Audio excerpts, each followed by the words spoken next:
बोलिए भागवत स्वरूप भगवान की जय। ओम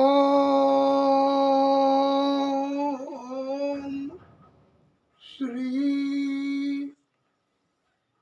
परमात्मने नमः। આપ સર્વેના હૃદય કમળમાં બિરાજતા આદિનારાયણ ભગવાન, ભાગવત સ્વરૂપ ભગવાન,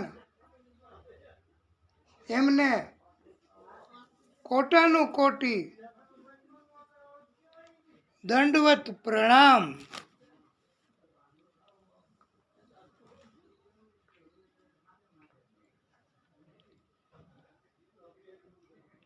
શાંતાકારમ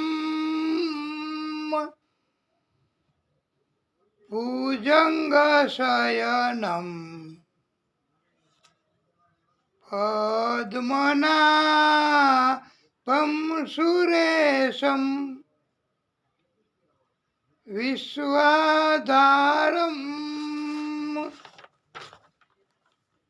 ગગનસદૃશમ મેઘવર્ણમ શુભાંગમ લક્ષ્મીકાંતમ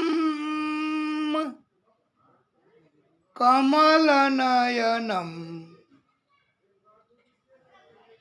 યોગીભીઃ ધ્યાનગમ્યમ વંદે વિષ્ણું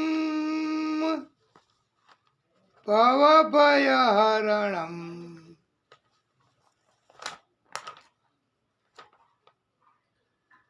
સર્વલોકૈકનાથમ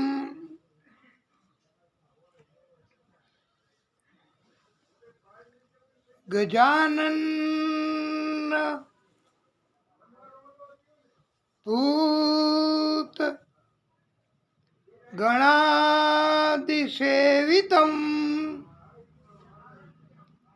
કપિત્થજાંબુ ફલચારુ ભક્ષણમ ઉમાસુતમ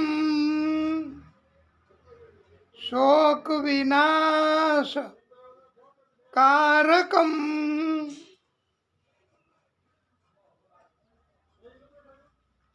નમામિ વિઘ્નેશ્વર પાદ પંકજમ।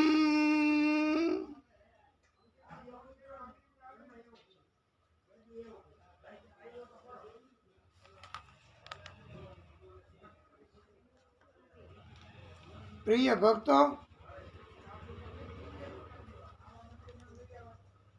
આપણે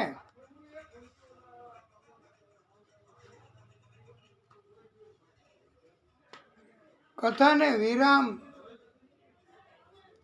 આપ્યો હતો, એ પછી હવે આપણે આગળ કથા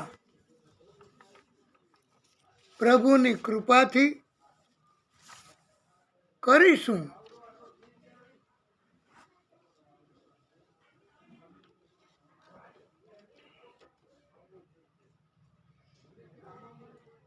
ધોળી ધજા ફરકતી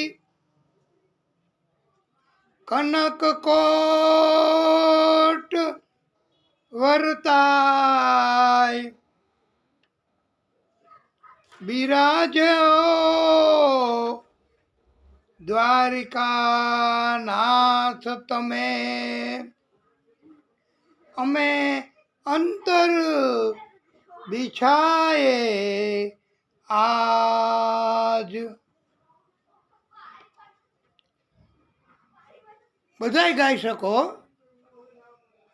અને નહીતર હાથ જોડી શકો અને પ્રાર્થના કરી શકો. દ્વારિકાના નાથ મારા કૃષ્ણ મુરારી, કૃષ્ણ મુરારી. દ્વારિકાના નાથ મારા કૃષ્ણ મુરારી, કૃષ્ણ મુરારી. સાગર દેવ તારા ચરણ પખાડે, સાગર દેવ તારા ચરણ પખાડે. વાલાજી તારા વહેતા ગોમતીના પાણી, વાલાજી તારા વહેતા ગોમતીના પાણી. એ દ્વારિકાના નાથ મારા કૃષ્ણ મુરારી, કૃષ્ણ મુરારી.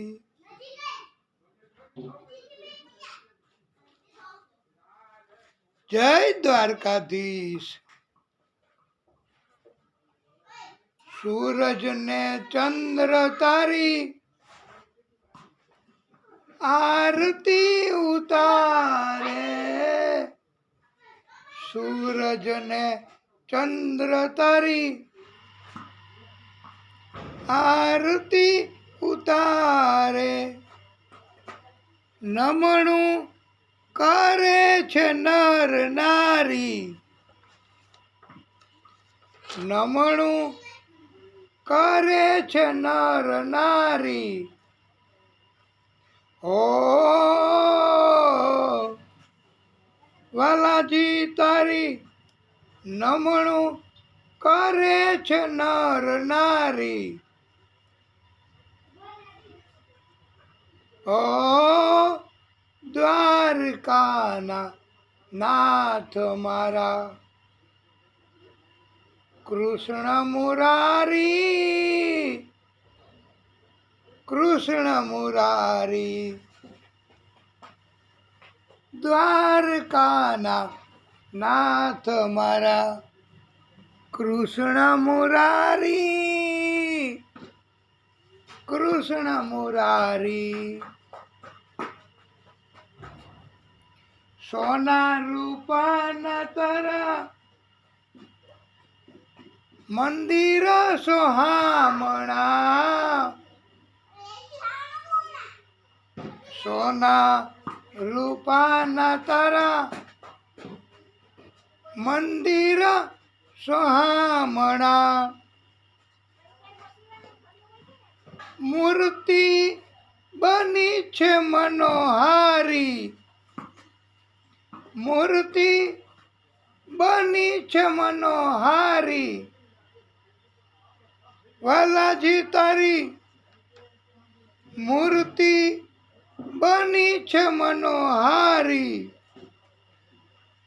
ઓ દ્વારકાના નાથ મારા કૃષ્ણ મુરારી, કૃષ્ણ મુરારી. એ સાંભળ્યા સરકાર મારા, એ સાંભળ્યા સરકાર મારા કૃષ્ણ મુરારી, કૃષ્ણ મુરારી. દ્વારકાના નાથ મારા કૃષ્ણ મુરારી, કૃષ્ણ મુરારી. ગોકુળિયામાં વાલો ગાયો ચરાવતો, ગોકુળિયામાં વાલો ગાયો ચરાવતો, ગોપ બન્યો છે ગીરધારી, વાલાજી તું તો ગોપ બન્યો છે ગીરધારી. ઓ દ્વારકાના નાથ મારા કૃષ્ણ મુરારી, કૃષ્ણ મુરારી. મદન મોહન તું તો મોરલી વગાડે, મદન મોહન તું તો મોરલી વગાડે. ખેલા થયા છે નર નારી, વાલાજી પછી ખેલા થયા છે નર નારી. ઓ દ્વારકાના નાથ મારા કૃષ્ણ મુરારી, કૃષ્ણ મુરારી.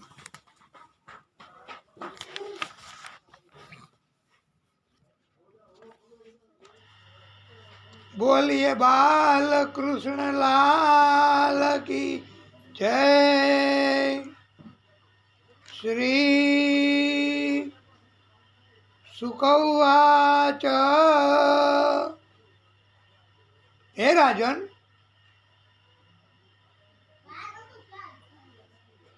ભીષ્મ પિતાએ દુર્યોધનને કહ્યું,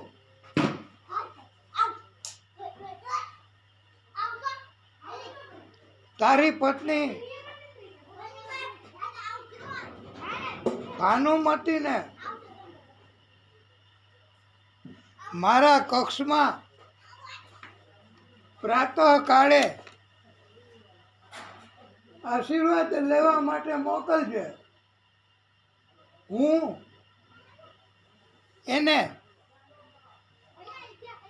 અખંડ સૌભાગ્યવતીના આશીર્વાદ આપીશ. એટલે તમે કૌરવોના મૃત્યુ નહીં થાય. એ ભાનુમતીને આશીર્વાદ આપ્યા, અખંડ સૌભાગ્યવતી. એટલે તમારા કોઈના મૃત્યુ નહીં થાય. વાલા ભક્તો, આ વાતની ખબર પડી ગઈ કૃષ્ણને.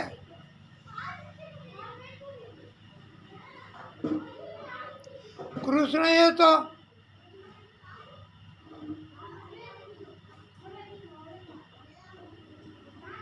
વહેલા સવારમાં દ્રૌપદીને બોલાવીને કહ્યું, ચાલો પાંચાલી મારી સાથે. દ્રૌપદી તો તુરત જ નીકળી ગઈ. રસ્તામાં કૃષ્ણએ બધું સમજાવી દીધું. શું સમજાયું રસ્તામાં? કે પાંચાલી, આખી લાજનો ઘૂમટો કરી દેજો, તમારું મોઢું જ જોઈ ન શકે. અને કાંઈ બોલતા નહીં, કોઈ અવાજ કોઈ જાતનો તમે કરતા નહીં.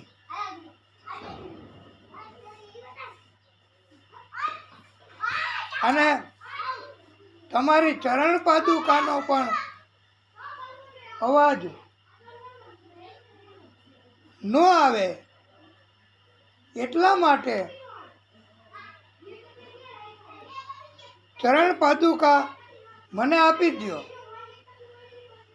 હું લઈ લઈશ.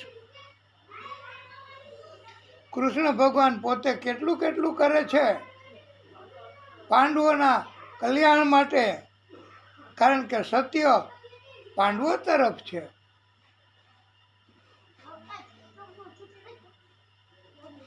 ભીષ્મ પિતાના આશીર્વાદ પ્રાપ્ત કરવા માટે પાંચાલી તમે દંડવત પ્રણામ કરી દેજો તરત જ.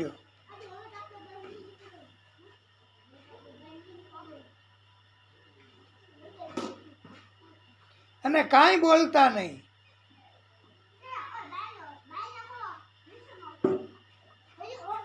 કૃષ્ણએ એક હાથમાં હાર્યું, એક હાથમાં રોશનીનું પ્રકાશ કરવા માટેનું ફાનસ જેવું રાખ્યું હતું, બીજા હાથમાં ચરણ પાદુકા રાખી હતી, માથામાં ફારિયા જેવું બાંધ્યું હતું. અસલ જુઓ તો તમે એ નોકર બની ગયા કૃષ્ણ, કારણ કે સત્ય છે ને. સત્ય જ્યાં જ્યાં છે ત્યાં ત્યાં ભગવાન નોકર પણ બની જાય છે. પ્રેમ જ્યાં જ્યાં છે ત્યાં ત્યાં ભગવાન દોડીને આવે છે. ભગવાનને તમારો પ્રેમ જોઈએ છે. ભગવાનને રૂપિયા પૈસા ભોજન એવું કશું નથી જોતું.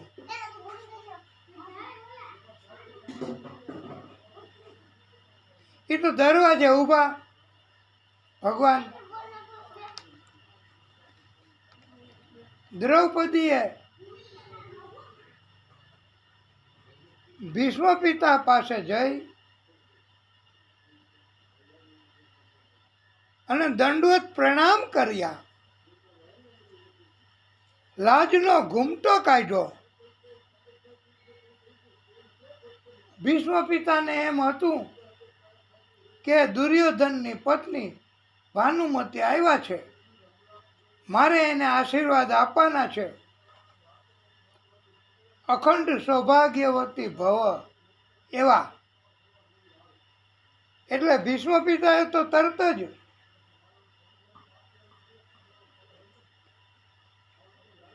આશીર્વાદ આપ્યા.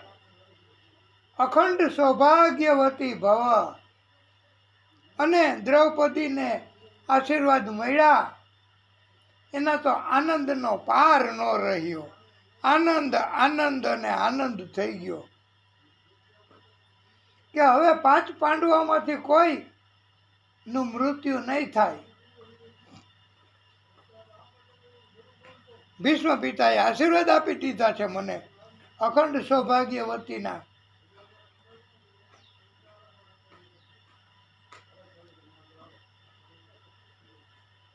ભીષ્મ પિતાએ જોયું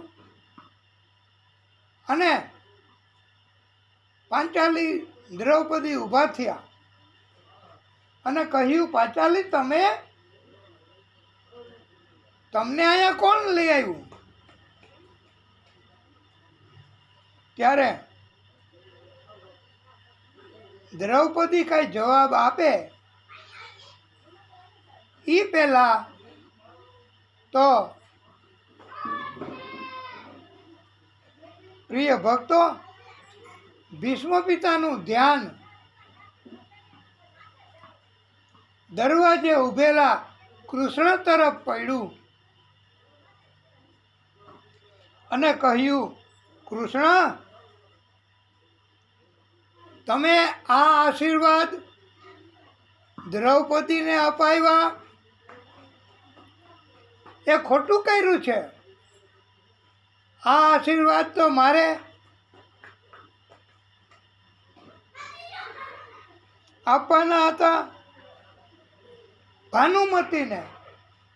દુર્યોધનના પત્નીને અને કૌરવોને જીતાડવાના હતા. ત્યારે કૃષ્ણએ કહ્યું કે જેને આશીર્વાદ આપવાના હતા તેને મેં આશીર્વાદ અપાવ્યા છે. પિતામહ, પાપી, કપટી કે આવા માણસોને સત્તા કે સંચાલન ન સોંપાય, એને આશીર્વાદ ન અપાય. આશીર્વાદ તો સત્યપ્રિય, સત્યવાદી અને પ્રેમી, ઈમાનદાર અને સંત સમાન હોય એને જ આશીર્વાદ આપવાના હોય છે.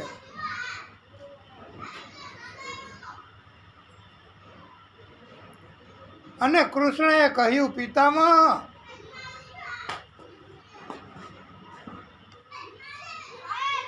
મારે ધર્મનું સ્થાપન કરવાનું છે, અધર્મનો, પાપનો નાશ કરવાનો છે. એટલે અધર્મીઓને કોઈ કારણથી નથી જીતાડવાના.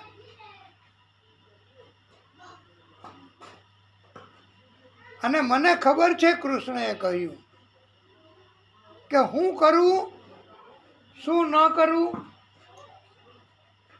ધર્મનું સ્થાપન કરવા માટે. આપે આપનું કામ કર્યું છે. આપનું કામ આશીર્વાદ આપવાનું હતું તો આપે આશીર્વાદ આપ્યા છે.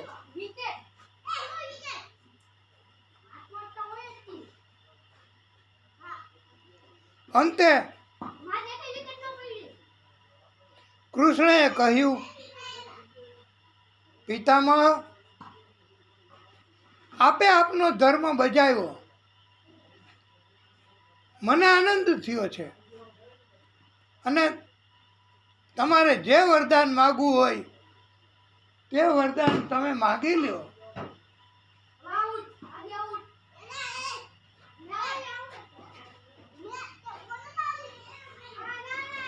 ત્યારે પિતામહે કર્યું કે તમે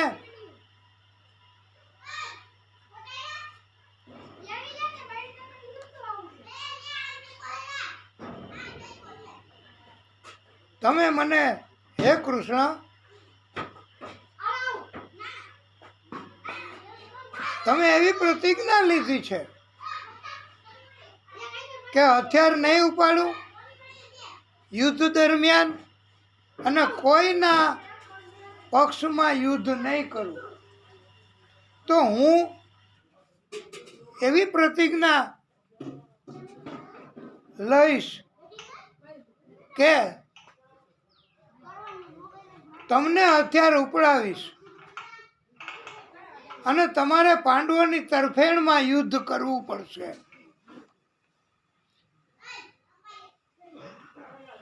કૃષ્ણએ કહ્યું કે આપનો વિજય થાવ. આનું નામ કૃષ્ણ. એ પિતામહ નહીં કે પછી તો જોયું જાય કોનો વિજય થાય એ તો, અને શું કરવાનું, ધર્મનું સ્થાપન કેવી રીતે કરવાનું એ તો બધુંય. અને પછી અંતે થયું પણ એવું કે અર્જુનને બચાવવા માટે અર્જુનને મારી નાખત એક જ બાણથી ભીષ્મ પિતા. ત્યારે અર્જુનનું મૃત્યુ થાત. અર્જુન કોઈ રીતે બચે એમ નહોતો. અને કૃષ્ણએ રથનું પૈડું ઉપાડ્યું અને ચક્રની જેમ ફેરવું અને દોયડા. ઉપવસ્ત્ર પણ સરી ગયું કૃષ્ણનું, અને ભીષ્મ પિતાને મારવા માટે.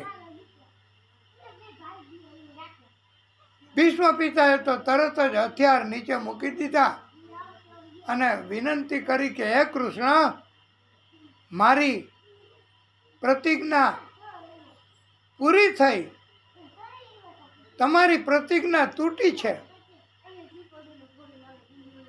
બધા એ પૂછ્યું તો કૃષ્ણએ એવો ખુલાસો કર્યો કે હંમેશા હું મારા ભક્તને જ જીતાડું છું.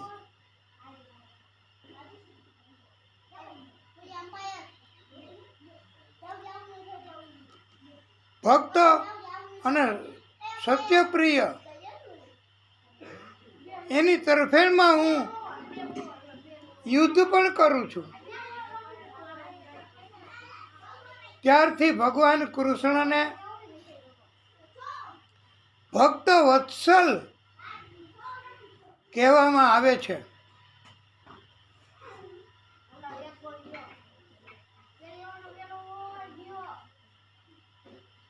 બોલીએ ભક્ત વત્સલ ભગવાન કી જય.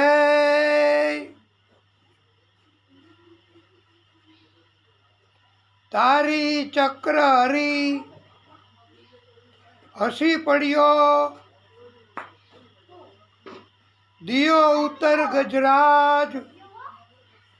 ગજરાજ એટલે ભીષ્મ પિતા, ભીષ્મ દાદા.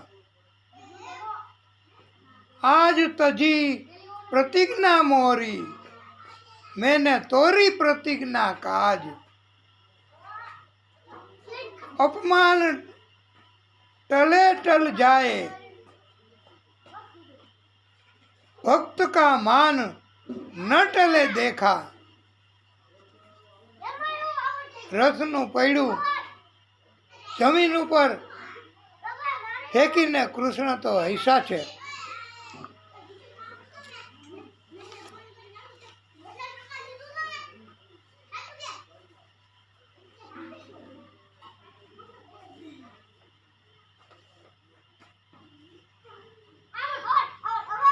વાલા ભક્તો, વિદુરજી ફરતા ફરતા યમુના કિનારે આવ્યા. ત્યાં જોયું તો યમુના કિનારે ઉદ્ધવજી રડતા હતા. આ જોઈને વિદુરજી ગભરાયા. ઉદ્ધવજીએ સમાચાર આપ્યા છે કે વિદુરજી ભગવાન ધામમાં ગયા છે. ઉદ્ધવજીએ આખી કથા કહી છે કે કૌરવો માન્યા નહીં, પાંડવોએ બધી શરત પૂરી કરી, તેમ છતાંય ભાગ આપ્યો નહીં. યુદ્ધ થયું, બધા કૌરવો મર્યા ગયા. બલરામ કૃષ્ણ પાંડવોને રાજ્ય સોંપી વિદ્યા અભ્યાસ કરવા માટે ગયા અને અંતે યાદવ કુળ એનો નાશ થયો. ભગવાન કૃષ્ણ પછી ધામમાં ગયા છે. ઉદ્ધવજી પાસેથી વિદાય લઈ મૈત્રેય મુનિને મળ્યા છે વિદુરજી. વિદુરજી પછી ત્યાંથી ઉદ્ધવજી પાસે ગયા અને પછી મૈત્રેય મુનિને મળ્યા. અને મૈત્રેય મુનિ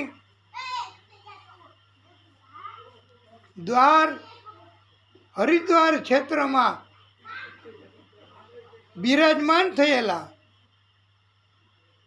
વિદુરજીએ પ્રશ્ન કર્યો, હે મૈત્રેય મુનિ,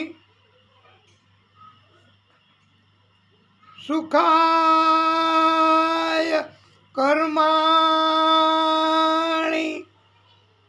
કરોતિ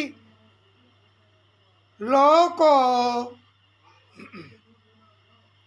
નતૈહિ સુખમ વા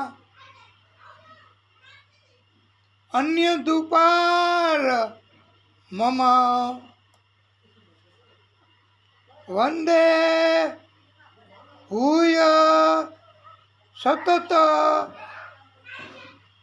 એવ દુઃખમ યદત્ર યુક્તમ ભગવાન વદેન. સંસારમાં બધા લોકો સુખ મેળવવા માટે જ બધાય કર્મો કરે છે, પણ બધાયને સફળતા મળતી નથી. બધાયને સુખ, બધાયને આનંદ મળતું નથી. બધાયના દુઃખ દૂર થતા નથી. પણ દુઃખમાં વધારો થાય છે. બધાય લોકોએ હે મૈત્રેય મુનિ કેવા કર્મો કરવા કે હંમેશા બધાને સુખ મળે? સુખી થવા માટે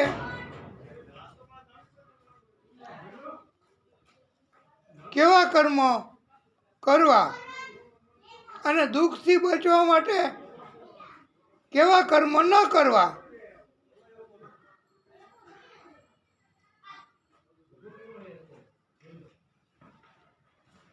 મૈત્રેય મુનિ કહે છે,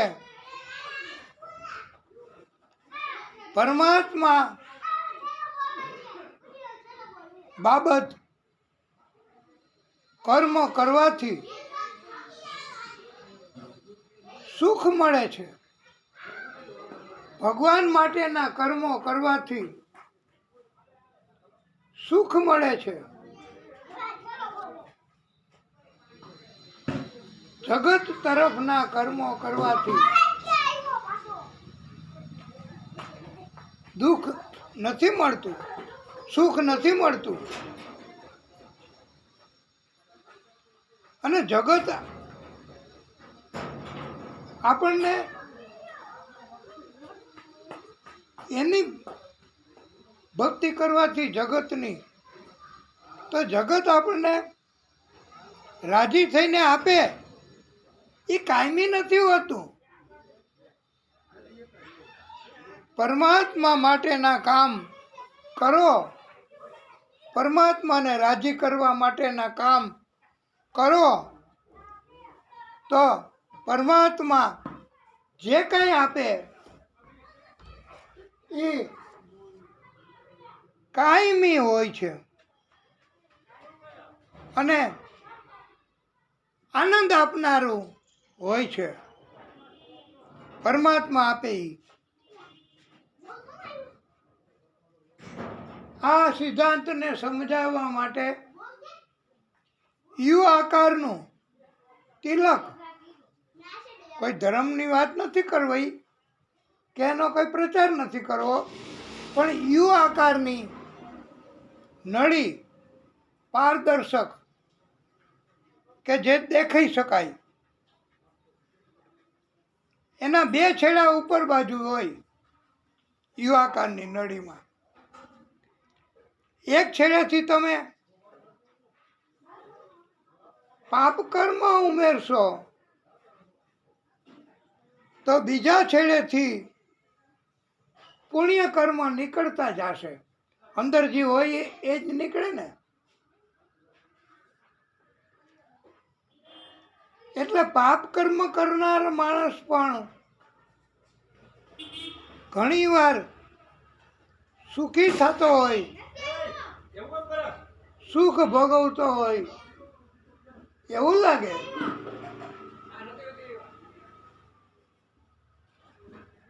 અને એક છેડાથી તમે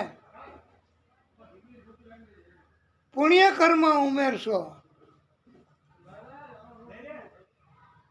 પછી બીજા છેડેથી તો પાપ કર્મ જ નીકળશે. એટલે પુણ્ય કરનાર એ દુઃખી થતા હોય શરૂઆતમાં એવું લાગે, અને પછી ખલાસ થઈ જાય. નળી પુણ્યની ભરી હોય નળી, તો બહાર નીકળશે એ પછી તો પુણ્ય જ નીકળશે.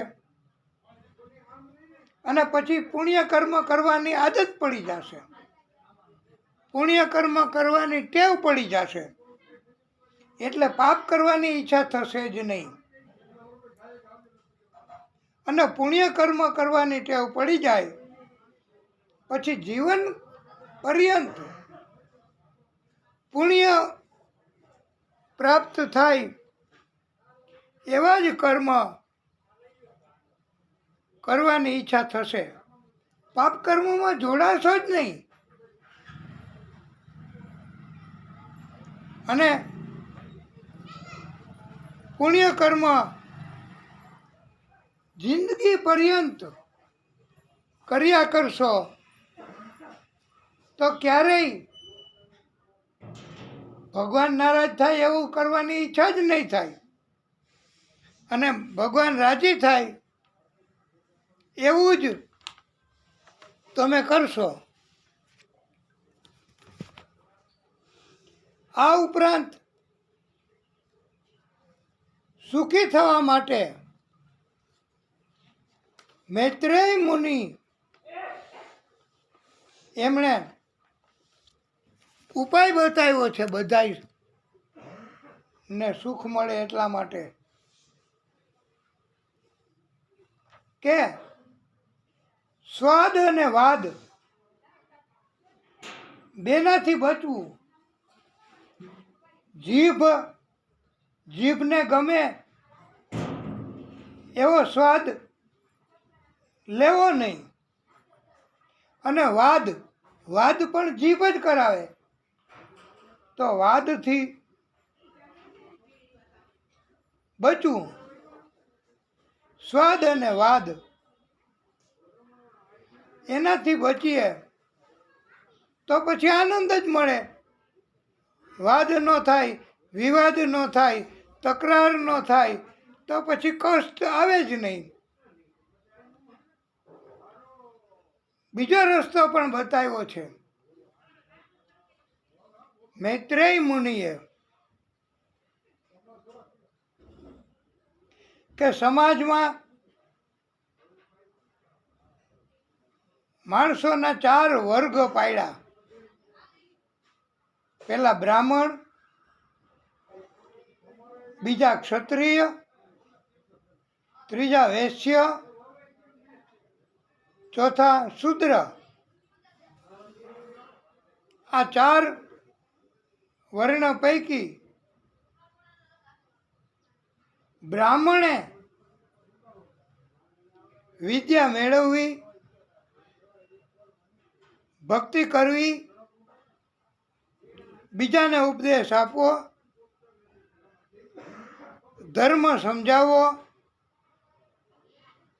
અને જે કાંઈ દાન દક્ષિણા મળે બીજા લોકો આપે તે લઈ.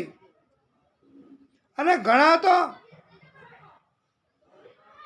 દાન દક્ષિણા પણ નથી લેતા હોતા, આટલા બધા ભક્તિભાવવાળા હોય છે.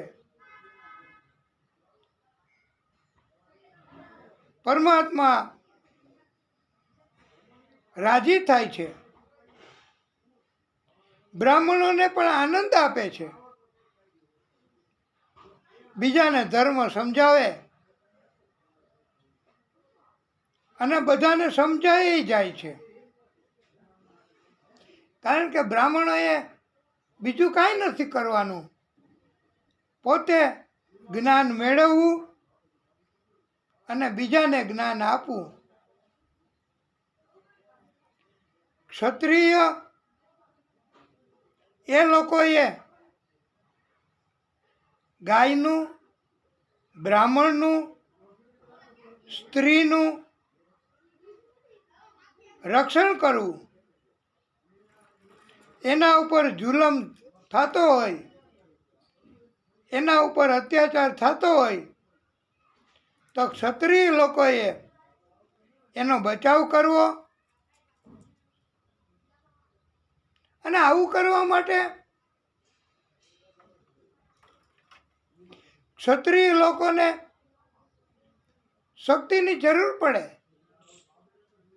બળની જરૂર પડશે. અને શક્તિ બળ માગવા માટે માતાની ભક્તિ કરવી પડે. માતા એટલે આદ્ય શક્તિમાં. અને આપ જોજો કે સમાજમાં પણ ઘણીવાર આપણે આ ક્ષત્રિયો એને મળીએ તો આપણે એમને એમ કહી છીએ જય માતાજી, તો એ કહે છે કે જય માતાજી. કારણ કે એ માતાજીના ઉપાસક હોય છે. માતાજી ભક્તિ કરવાથી બળ આપે છે. વૈશ્ય એટલે વેપારી. વેપારીએ ઓછો નફો લઈ અને વેપાર કરવો. જરૂરી હોય એવી ચીજ વસ્તુઓ પોતે લાવવી અને જેને જરૂર હોય એને આપવી, બદલામાં ઓછું મહેનતાણું લેવું. આ વૈશ્યનો ધર્મ છે. અને બ્રાહ્મણ, ક્ષત્રિય, વૈશ્ય એમણે આ પોતપોતાના કાર્યો જ કરવા. બ્રાહ્મણે ક્ષત્રિયનું કાર્ય ન કરવું, વૈશ્યએ બ્રાહ્મણનું કાર્ય ન કરવું. અને પોતાને સોંપ્યું છે એવું કાર્ય કરી અને વસ્તુઓ અને સમાજમાં સરળતા થાય અને બધાયને આનંદ થાય એવા પોતપોતાના કાર્યો કરવા. હવે ચોથા વર્ગના શૂદ્ર. શૂદ્ર લોકોએ ક્યાં કામ કરવા? પ્રિય ભક્તો, શૂદ્ર લોકોએ તો બહુ મહત્વનું કાર્ય કરવાનું છે હો. કે વૈશ્ય, ક્ષત્રિય, બ્રાહ્મણ એ બધાયના કામમાં, ત્રણેયના કામમાં મદદ કરવાની, સહકાર આપવાનો અને સેવા કરવાની ત્રણેય વર્ગની. તો એને ત્રણેયના કાર્યની ખબર હોવી જોઈએ. એટલે એને ત્રણેયના કાર્યનો અભ્યાસ કરવાનો અને પોતાનો ધર્મ બજાવવાનો. તો શૂદ્ર લોકોને જો ન આવડે ત્રણેય લોકોના કાર્ય કરતા તો ત્રણેય લોકોનું કામ ઘટી જાય, એની કાર્યક્ષમતા ઘટી જાય. પણ આ શૂદ્ર લોકો બધો અભ્યાસ કરી ત્રણેયને મદદ કરે છે અને એટલે એનું કામ મહત્વનું ગણાય છે. અને ત્રણેયને મદદ કરે એ કારણથી જ એમનું મહત્વ છે. અને જેવી રીતે આપણા પગ ઉપર જ આખા શરીરનો આધાર છે. અને ઘણા નથી કહેતા એ જ્યાં સુધી ગુડા હાલશે ત્યાં સુધી વાંધો નહીં આવે, માટે ગુડા ચાલુ રહીએ. ગુડા એટલે પગ. અને મોટે ભાગે આપ જોજો ઉંમર થાય એટલે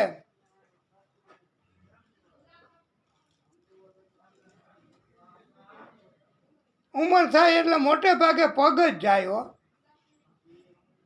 તમે ગમે એને મોટે ભાગે મળશો તો એમ કહેશે કે શું કરીએ, હજી તો 60 વર્ષ થયા પણ પગ નથી હાલતા ભાઈ. અને પગ નથી હાલતા એને કારણે ઘણી તકલીફ, ઘણા દર્દ, ઘણું થતું હોય છે. પણ શું કરીએ? અને આ સમય તો કળિયુગનો છે. 1 કિલોમીટર દૂર જવું છે તો પહેલાંના વર્ષમાં તો વાડીએ ખેતરે જતા તો 2-3 કિલોમીટર હાલ્યા જતા અને પાછા અહીંયાથી હાલ્યા આવતા. આવી રીતે દરરોજ કરતા. તો અત્યારે તમે જુઓ તો 90 વર્ષ, 90 ઉપરના વર્ષ પસાર કર્યા છતાંય એ હાલી હગે છે. અને 12 વર્ષના ભાગ પાડ્યા છે. એને કીધું છે દ્વાદશી પીરિયડ. માણસોએ, પછી સ્ત્રી હોય કે પુરુષ હોય, છોકરો હોય કે છોકરી હોય, પ્રથમ દ્વાદશી એટલે જન્મથી 12 વર્ષ સુધી શિક્ષણ મેળવવાનું કાર્ય કરવાનું છે. એટલે 12 વર્ષ સુધી પહેલા શિક્ષણ મેળવતા. પ્રથમ દ્વાદશી ઘરમાં ને ઘરમાં. બીજી દ્વાદશી એટલે 13 થી 24 વર્ષ એ ઉચ્ચ વિદ્યા પ્રાપ્ત કરવાની. પ્રાથમિક શિક્ષણ પછી ઉચ્ચ વિદ્યા, એ 13 થી 24 વર્ષ એને કહેવાય બીજી દ્વાદશી. 24 વર્ષ સુધી ઉચ્ચ શિક્ષણ પ્રાપ્ત કરવું. અને ત્રીજી દ્વાદશી એનો સમય એટલે 25 થી 36 વર્ષ. એ 25 થી 36 વર્ષ દરમિયાન ગૃહસ્થ ધર્મના બધા કર્મો કરવા, ગૃહસ્થી ચલાવવી, બાળકો ઉત્પન્ન કરવા, કુટુંબનું પાલન પોષણ કરવું. આ ગૃહસ્થ ધર્મ છે. અને 25 થી 36 સુધી ગૃહસ્થ ધર્મનું પાલન કરવાનું હોય છે. ચોથી દ્વાદશી એ 37 થી 48 વર્ષ સુધી એ ચોથી દ્વાદશી નો સમય કહેવાય. એટલે ચોથી દ્વાદશીના સમયમાં ધન કમાવું, પ્રતિષ્ઠા કમાવી, બાળકોને પરણાવવા, ધંધા રોજગાર મિલકતો વસાવવી.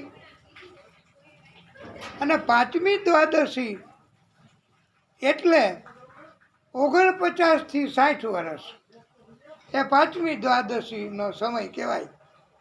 અને એને વાનપ્રસ્થાશ્રમ એના કાર્યો કહ્યા છે. 49 થી 60 વર્ષ વનમાં રહેવું અને વનમાં હોય એવું જ રીતે રહેવું. એવા વ્યવહારો કર્મો કરવા.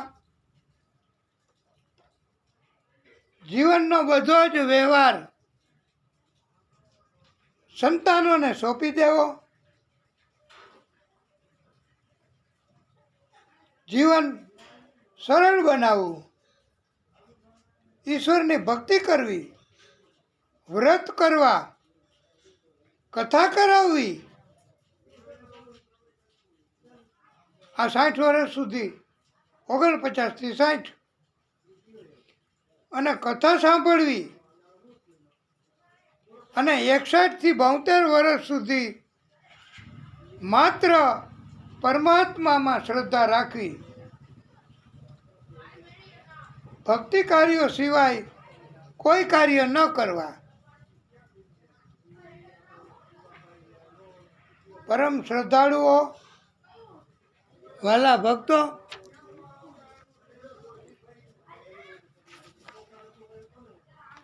જગતમાં જેટલા જીવો છે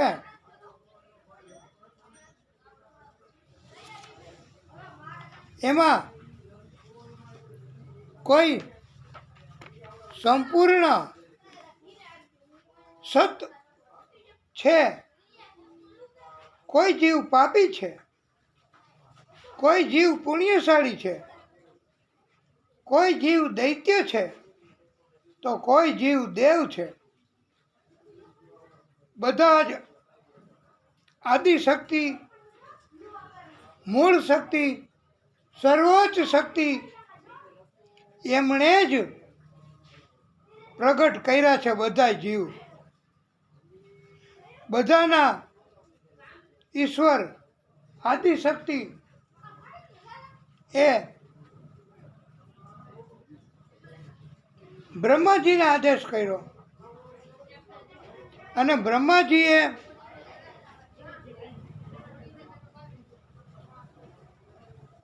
આદિશક્તિએ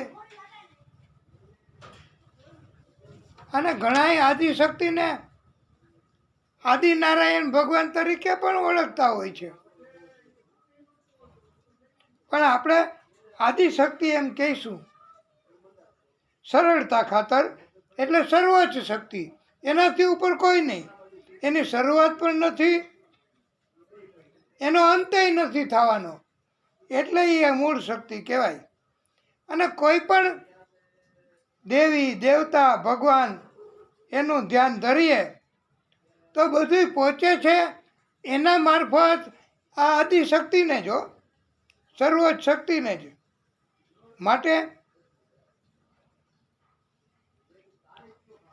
ભગવાન એને ક્યારેય ભૂલવા નહીં. એકવાર નારદજીએ આ સૃષ્ટિના રચયિતા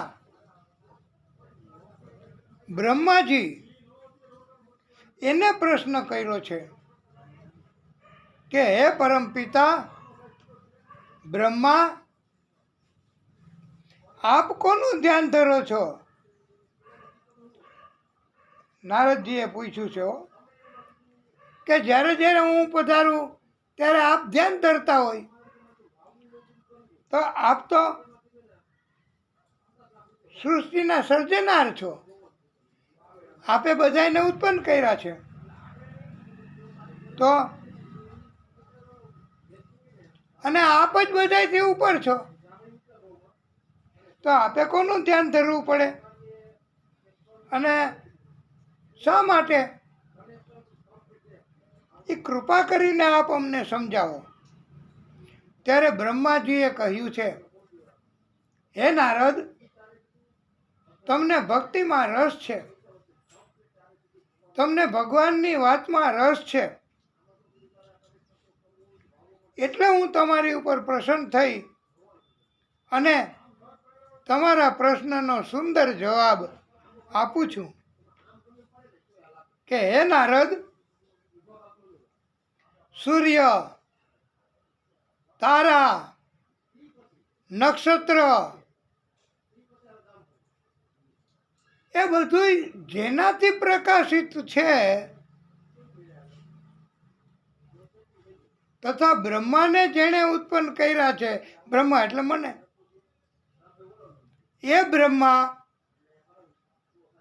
એટલે હું પણ જેનાથી પ્રકાશિત છું એ જ સર્વોચ્ચ શક્તિ છે.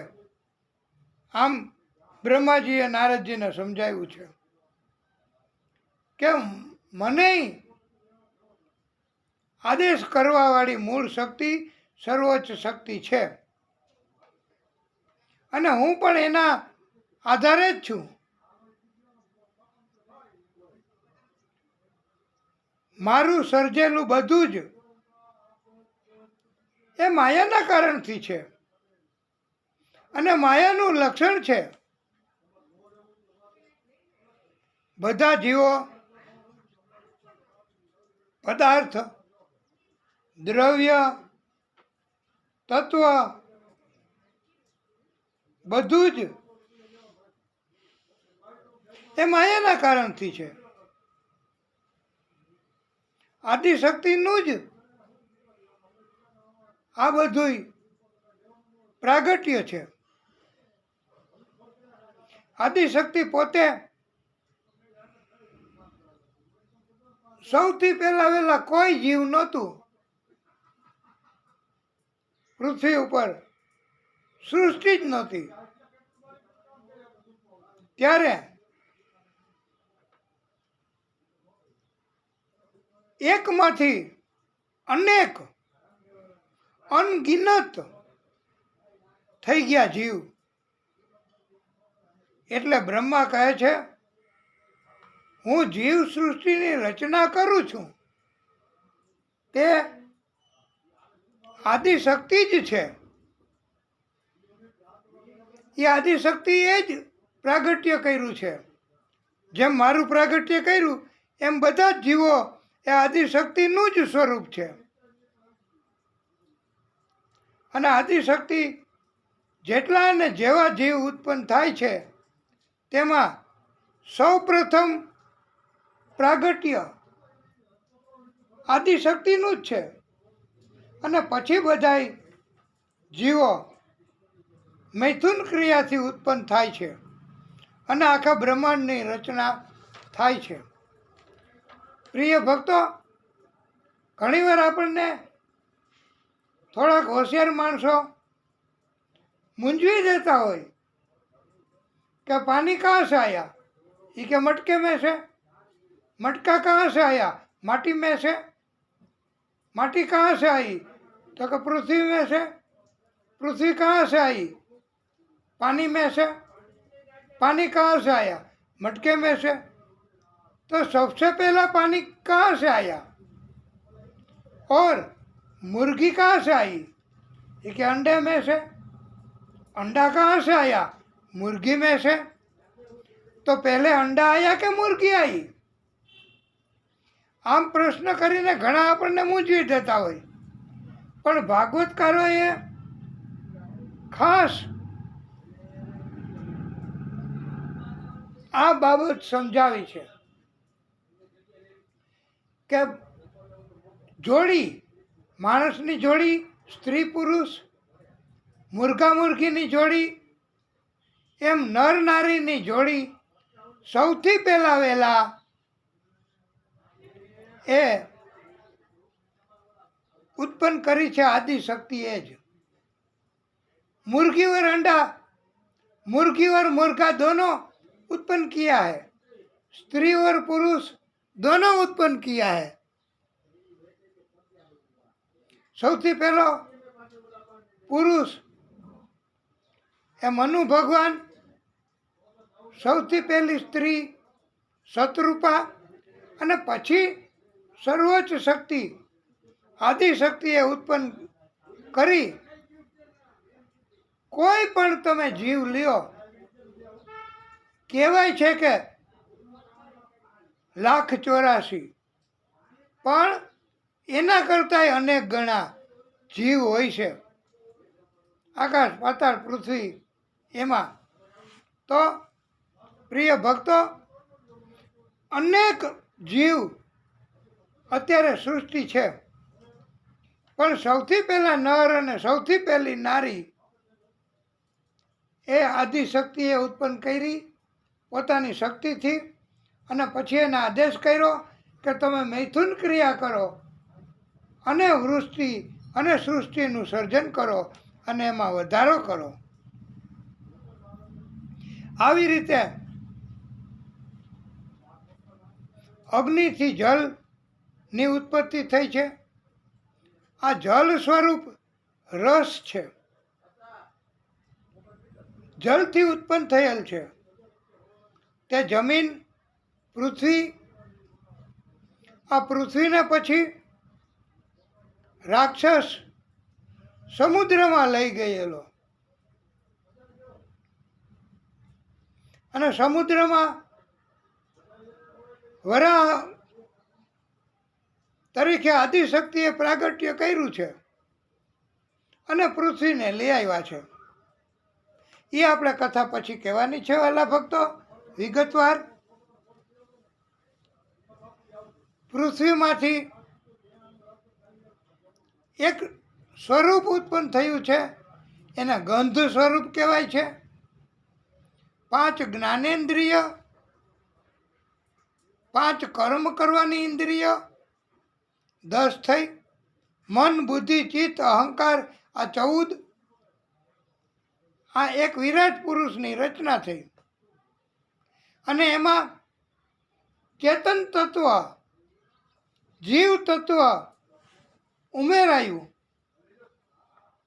એટલે ભગવાન પોતે બન્યા છે. આ અને ભગવાન પોતે પ્રવેશ કર્યો જીવ તત્વ સ્વરૂપે બધા જ જીવમાં, એટલે વિરાટ પુરુષની રચના થઈ.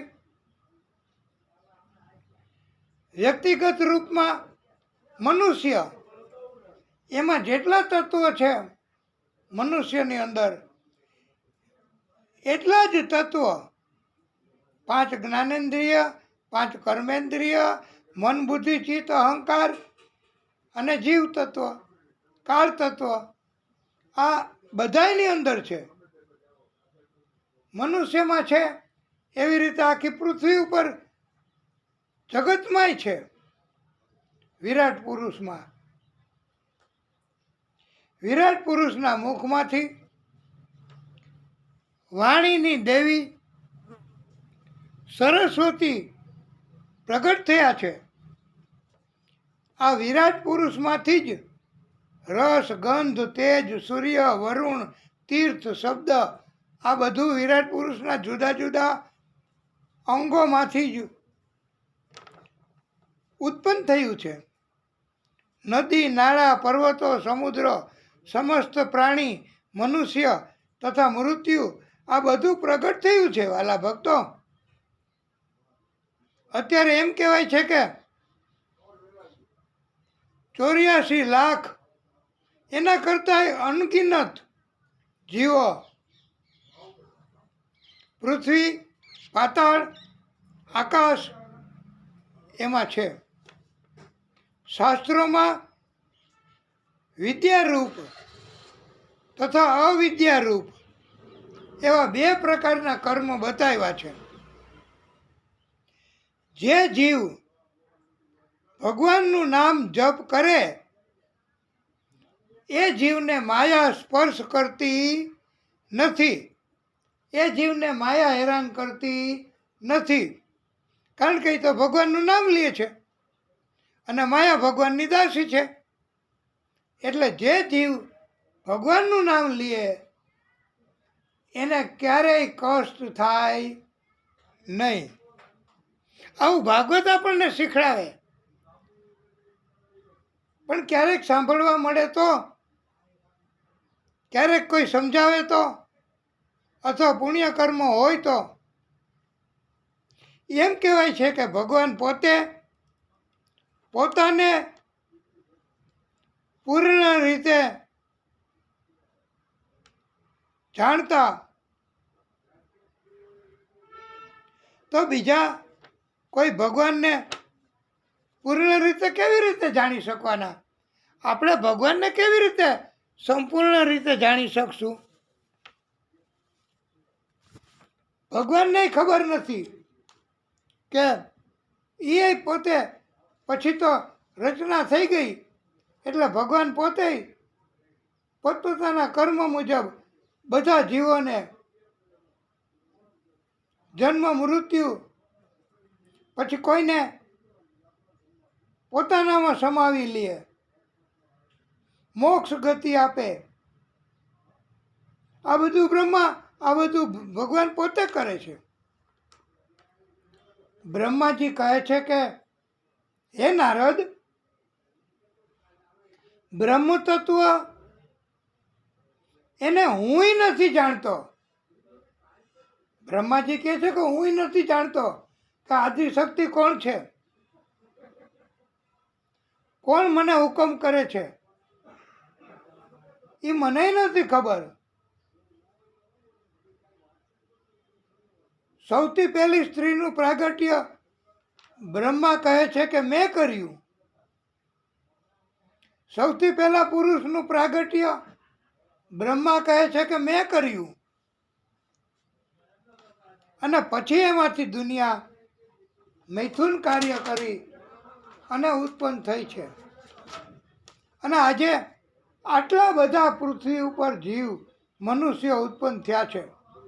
અને આપણે નથી કહેતા પ્રિય ભક્તો કે તુંડે તુંડે મતિર ભિન્ના, દરેકની કોઈની સરખી બુદ્ધિ હોતી નથી હો. વ્યક્તિએ મતિ બુદ્ધિ ફેર હોય છે. એટલે કોઈ આપણે કઈ એવા રસ્તે જ હાલે એવું ન માનવું. આદિશક્તિ એ પણ છૂટ આપે છે કર્મ કરવાની. કેવી રીતે પૂજન અર્ચન કરવું, કેવી રીતે ભક્તિ કરવી, કેવી રીતે કર્મ કરવા, એ બધાયને મૂળ શક્તિ એ પણ છૂટ આપે છે. અને એણે પણ એક શરત રાખી છે કે જેવા કર્મ કરશો એવું તમને ફળ મળશે. એટલે સમજીને કર્મ કરજો. અને જો ભગવાનની ભક્તિ કરે અને ભગવાન તરફના કાર્ય જ કરે હંમેશા સતત, તો પછી ભગવાન એને સંપૂર્ણ રીતે મદદ કરે છે. અને કોઈ જાતનું કષ્ટ નથી થતું. એટલે એ ભક્તિ પણ સારી રીતે કરી શકે છે.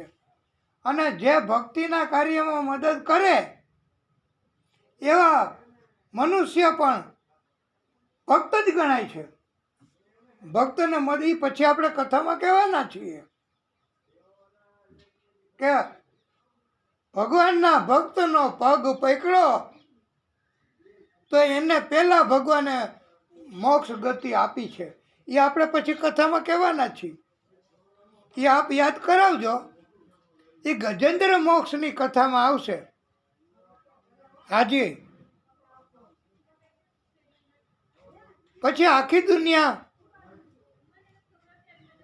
જીવની બની ગઈ છે. કોઈ પણ જીવ એમાં ભગવાન તો છે જ, અને બધાની અંદર ભગવાન છે. એટલે ભગવાન આકાશ પાતાળ પૃથ્વી બધા જીવમાં છે, જગતમાં છે.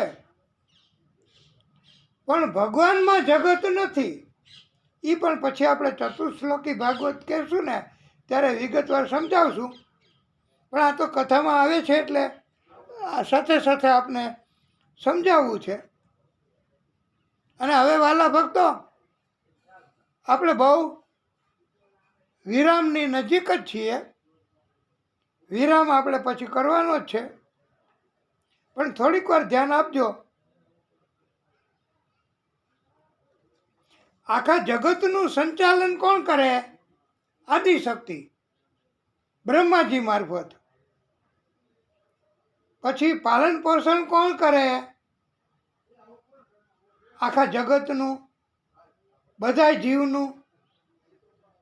બધા જીવો કીડીથી હાથી સુધીના બધા જ, જમીન, પાણી, આકાશમાં વસવાટ કરનારા બધા જીવો એનું પાલન પોષણ કરે છે. એ મૂળ શક્તિ જો.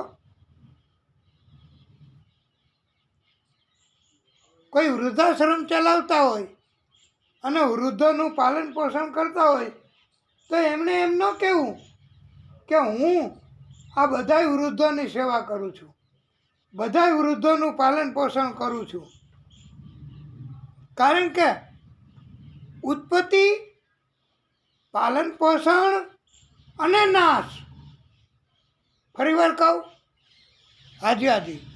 ઉત્પત્તિ, પાલન પોષણ અને નાશ, આ ત્રણેય કાર્યો પરમાત્મા આદિશક્તિ જ કરે છે. બીજા કોઈ કાંઈ કોઈનું કરતા નથી.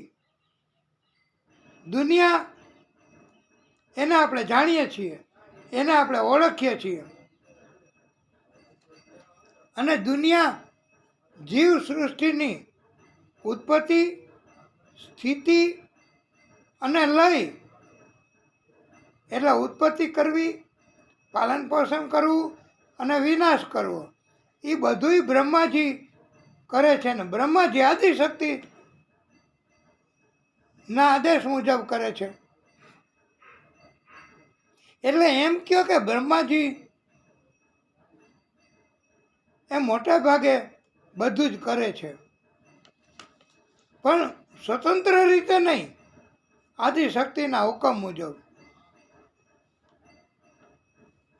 આ સૃષ્ટિ આવી રીતે રચાયેલી છે કે જે અત્યારે આપ જુઓ છો બધાય. નારદજીએ વ્યાસજીને કહેલ છે કે ચતુશ્લોકી ભાગવત, હે વ્યાસજી, હું આપને સંભળાવું.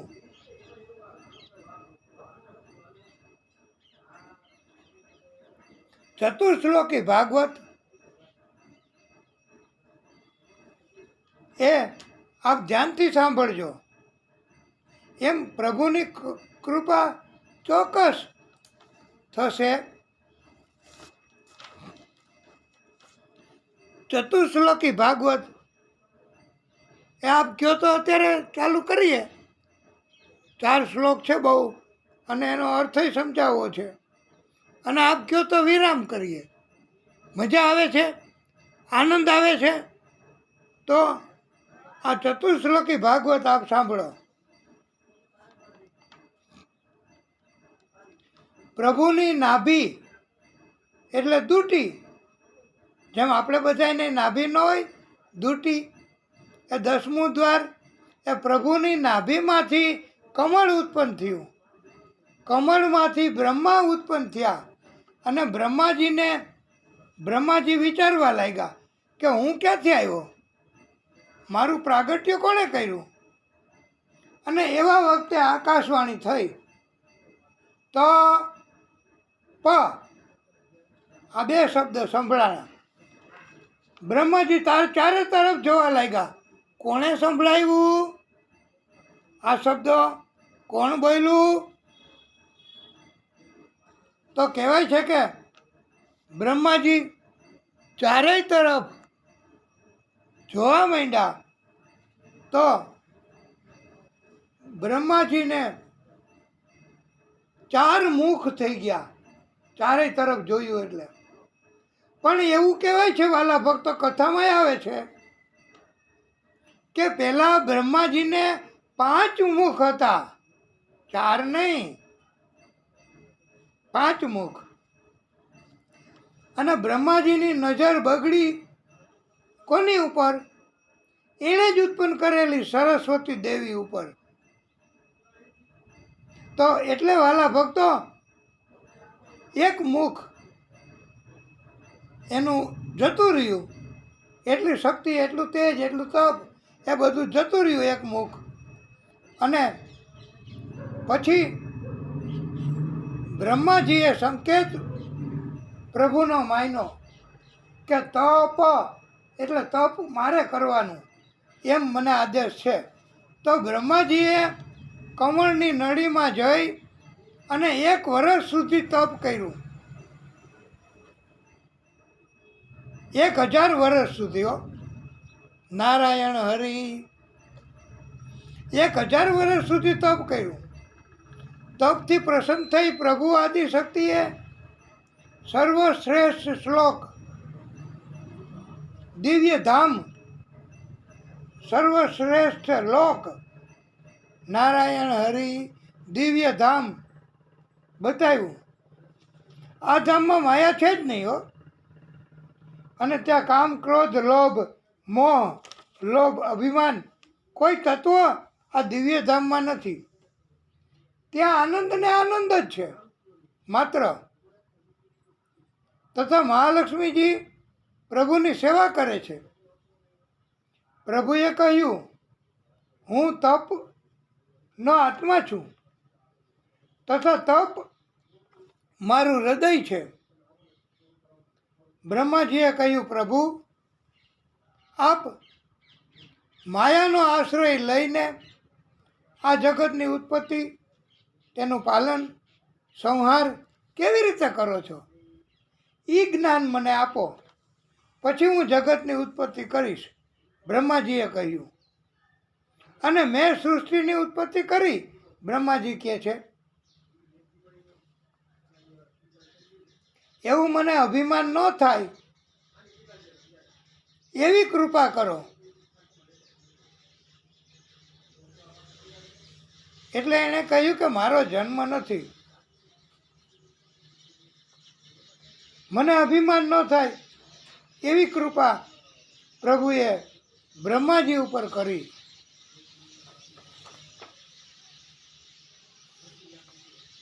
અને પ્રભુએ બ્રહ્માજીને ગોપનીય જ્ઞાન આપ્યું. ગોપનીય એટલે બહુ ગુપ્ત, બહુ વેલ્યુબલ, બહુ કિંમતી, કે જે કોઈ પાસે ન હોય. મારા રૂપ, ગુણ, લીલા જેટલા તત્વો છે એ તમને પ્રાપ્ત થાય. આદિશક્તિએ બ્રહ્માજીને બધું જ આપ્યું, બધા તત્વો આપ્યા. આ કથાના માધ્યમથી સમજાયું છે કે બ્રહ્માના હૃદયમાં આ ચતુર્શ્લોકી ભાગવત આદિશક્તિએ સંભળાવ્યું છે, પધરાવ્યું છે. એ કાંઈ આમ બેહીને ન સંભળાવે. એ તો નથી ઘણાય મોબાઈલમાં આવતું. મોબાઈલમાં એવી સિસ્ટમ એ હોય કે તમારે કાંઈ સ્વિચ કે પ્લે કે ટચ નહીં કરવાનું. એ સિલેક્ટ કરી અને આમ ફેંકવાનું એટલે એમાં એના મોબાઈલમાં વહી જાય. એને કહેવાય યુઝ એન્ડ થ્રો કરો અને ઉપયોગ કરો. આવી રીતે 4 શ્લોક, એ 4 શ્લોક બહુ ઉત્તમ છે. આદિશક્તિ એમણે બ્રહ્માજીના હૃદયમાં પધરાવ્યા. એ 4 શ્લોક 32, 33, 34 અને 35. અહમેવા સમેવાગ્રે નાન્યદ યત સદસત પરમ પશ્ચાદ હમ યદે તચ્ચ યોગવશિષ્યેત સો અસ્મ્યહમ. આ 32મો શ્લોક. ઋતેર્થમ યત પ્રતીયેત ન પ્રતીયેત ચ આત્મની તદ વિદ્યાત આત્મનો માયામ યથા અભાસો યથા તમઃ. આ 33મો શ્લોક. યથા મહાંતિ ભૂતાની ભૂતેષુ ચ ચાવ ચેષ્વનું પ્રવિષ્ટાન અપ્રવિષ્ટાની તથા તેષુ ન તેષ્વહમ. આ 34મો શ્લોક. અને 4થો શ્લોક 35મો. એતાવદેવ જિજ્ઞાસમ તત્વ જિજ્ઞાસુ ના આત્મનઃ અન્વય વૃત્તિ રેખાભ્યામ યત સ્યાત સર્વત્ર સર્વદા. આ ચતુર્શ્લોકી ભાગવત અત્યારે પણ જો થોડું અઘરું પડતું હોય સમજવામાં, બોલવામાં,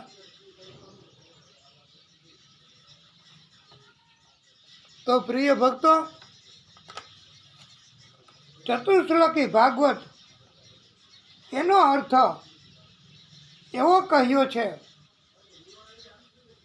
કે હે બ્રહ્મા, આ આદિશક્તિએ બ્રહ્માને સમજાવ્યું, 4 શ્લોક આપ્યા પધરાવીને એના હૃદયમાં બ્રહ્માના, અને અર્થ સમજાવ્યો કે હે બ્રહ્મા, સૃષ્ટિના પૂર્વે હું જ હતો, મારા સિવાય કાંઈ ન હતું.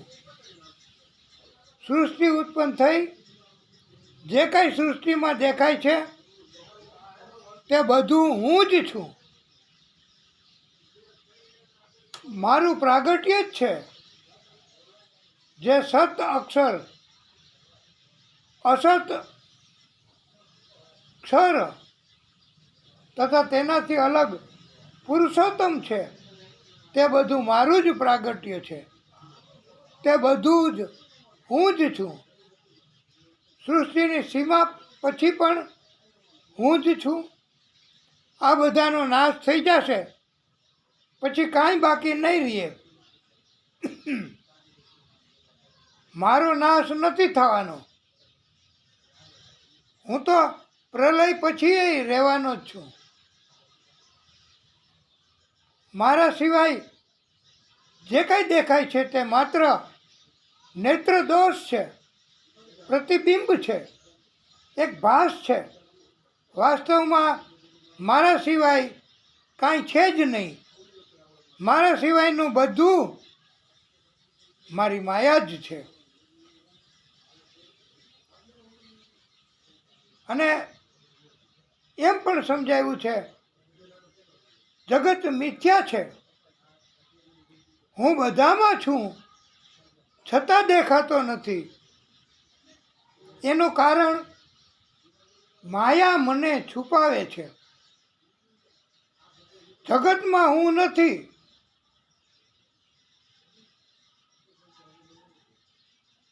મારામાં જગત નથી, પણ જગત એ હું જ છું. જગત એ મારું જ સ્વરૂપ છે. હું પોતે જ છું. મારું પ્રાગટ્ય છે આ જગત. 14 બ્રહ્માંડ, પૃથ્વી, પાતાળ, બધા જીવો એ હું જ છું. હું એટલે આદિશક્તિ. અને એમ કહ્યું છે પ્રિય ભક્તો, સર્વમ ખલુ ઇદમ બ્રહ્મ. બધું મારું જ સ્વરૂપ છે. એ તમે સમજી લેજો.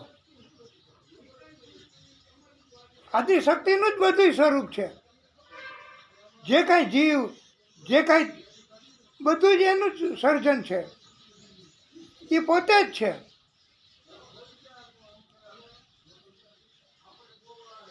અને બ્રહ્મા તો અભિમાન નહીં થાય, સૃષ્ટિનું સર્જન કરશો તોય, એવું પ્રભુએ એમની ઉપર કૃપા કરી.